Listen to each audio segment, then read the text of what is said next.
दोस्तों, हत्या, मारपीट और किडनैपिंग से जुड़ी स्टोरीज आप सब ने बहुत बार सुनी होगी।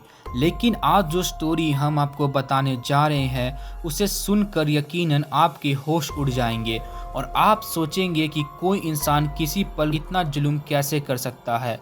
दोस्तों, ये कहानी एक ऐसी महिला की है जो कुंवारी यानी अनमैरिड लड़कियों को अपना शिकार बनाती थी और यहाँ तक उन्हें जान से मारने के बाद उनके शरीर के मांस तक बाहर निकाल लेती थी।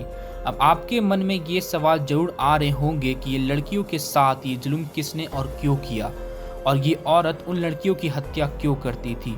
अब अगर आप भी इन सवालों के जवाब जानना चाहते हैं तो वीडियो को अंत तक ज़रूर देखिएगा और अगर आप इस चैनल पर नए हैं तो प्लीज़ चैनल को सब्सक्राइब करके बेल आइकन दबा देना। दोस्तों, ये बात एलिजाबेथ बाथरी नाम की महिला की है जिसे लोग इतिहास के सबसे खतरनाक और वहशी महिला सीरियल किलर के तौर पर जानते हैं। एलिजाबेथ ने वर्ष 1585 से 1610 के बीच 600 से भी ज़्यादा लड़कियों को मौत के घाट उतारकर अपना शरीर उनके खून से धोया है।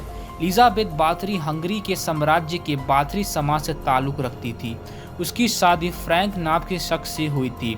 शादी के कुछ समय तक जब उसका पति जिंदा था तब तक वो हत्याएं कम करती थी, लेकिन वर्ष 1604 में बाथरी के पति के मौत के बाद वो पूरी तरीके से आज़ाद हो गई और उसके बाद एलिजाबेथ स्लोवानिया के अपने महल में ही रहकर रोज़ घटनाओं को अंजाम देने लगी थी।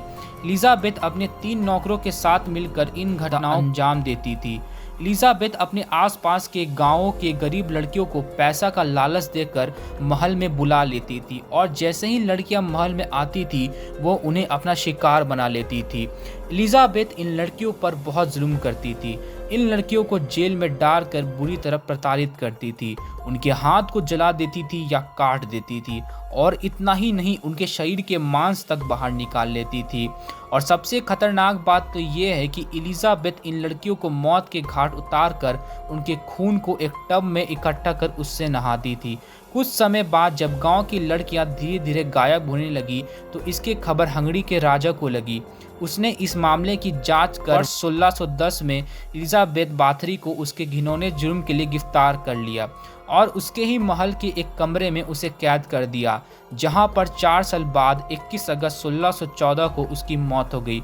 बाकी दोस्तों, आज के लिए बस इतना ही। इस घटना के बारे में आपका क्या राय है हमें कमेंट करके ज़रूर बताएं और ऐसे ही रोचक वीडियो के लिए हमारे चैनल को लाइक, शेयर और सब्सक्राइब करना ना भूलें।